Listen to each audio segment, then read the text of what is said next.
Étape 6 de l'horoscope de la conscience. Influence du Sagittaire. Vertu de la justice. Année 2022. Bonjour, nous arrivons à la fin du printemps lunaire. Rappelle-toi que l'attitude à avoir est prendre soin de la vie. Aujourd'hui, la lune entre dans la maison de la communion. Elle y séjournera pendant 2 jours, le 6 et le 7 décembre. Les 3 étapes de l'agriculture de la conscience au printemps lunaire. Dans l'ouverture du cœur, au début de la saison lunaire, la graine posée en terre faisait enfin sa petite apparition. Un premier signe de la vertu dans ta parole, dans ton acte. Dans le cachet, le bourgeon est apparu. La vertu s'affirme de plus en plus dans ta vie quotidienne. Dans la communion, c'est la fleur qui se révèle.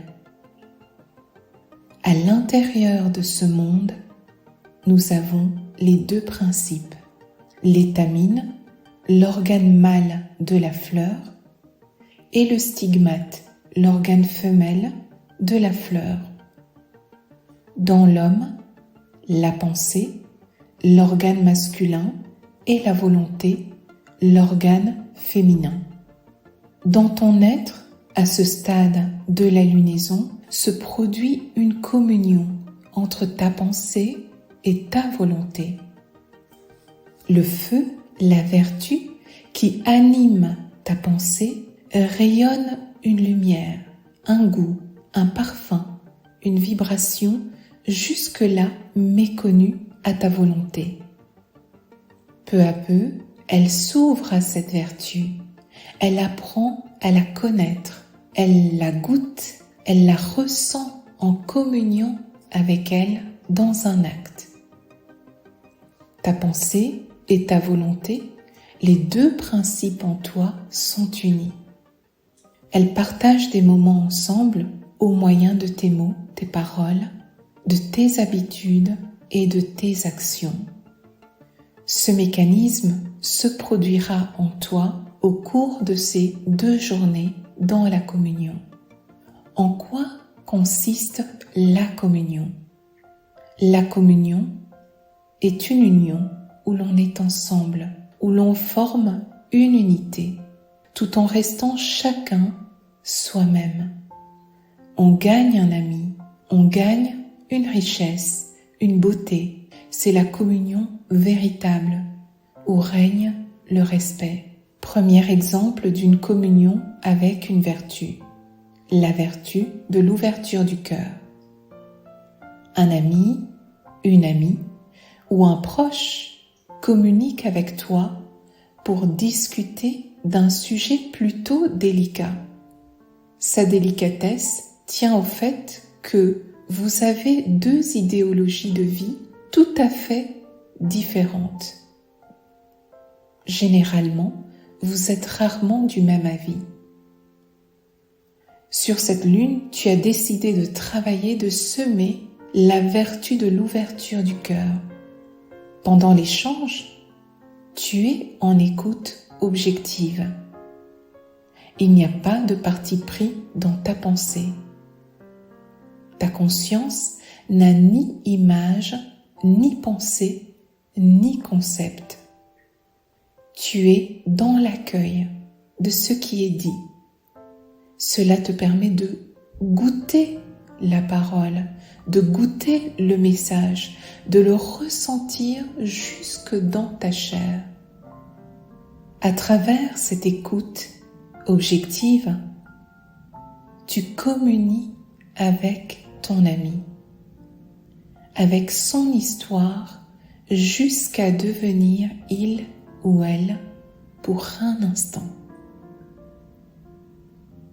Et lorsque tu interagis, elle ou il sent que tu l'as compris, que tu l'as comprise. Bien que vous êtes séparés par le corps, vous ne formiez qu'une seule entité par l'union de vos pensées. Il n'y avait plus aucun obstacle entre vous.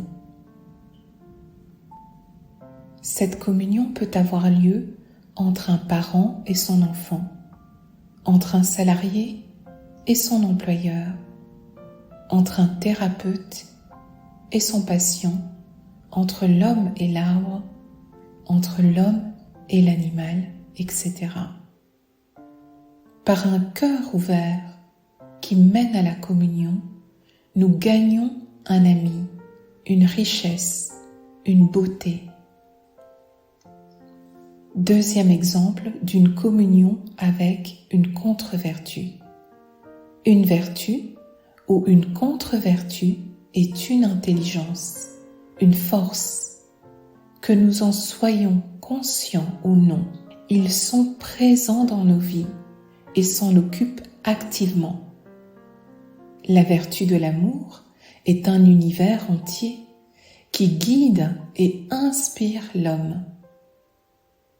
La contre-vertu de la peur est un être subtil qui terrorise, rend malade et peut conduire à l'extinction. Dans l'exemple qui suivra, la contre-vertu est le pouvoir malsain. Un jeune employé ambitieux obtient une promotion.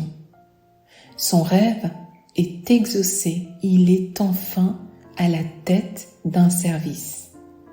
Cette position le confronte au pouvoir malsain. Il se fait attraper et commence à écraser, à abuser les employés. Cette pratique de la domination, de l'orgueil, de l'autosuffisance l'amène à communier avec l'être du pouvoir malsain. Cette communion lui confère une sensation de succès, de grandeur. Il a le sentiment d'être le meilleur, d'être inébranlable. En vérité, il n'est qu'un instrument pour l'être du pouvoir, comme peut l'être un crayon pour l'homme. C'est l'homme qui dessine et crée le décor, et non le crayon. L'être du pouvoir oriente sa vie, sa carrière. La communion est si parfaite qu'il ne s'en aperçoit pas. Il croit que c'est lui. Jusqu'au jour où il perd son emploi, il se réveille enfin et prend conscience qu'il n'était rien. Il s'est juste fait un mauvais ami qui l'a dupé pendant toutes ces années. Éveille-toi à la force qui s'approche de ta volonté durant ces 2 jours dans la communion. Essaie de communier avec une vertu. Elle t'apportera un confort, une aisance, une richesse dans tes relations. Ta vie deviendra de plus en plus harmonieuse, plus belle. Tu gagneras un véritable ami pour la vie.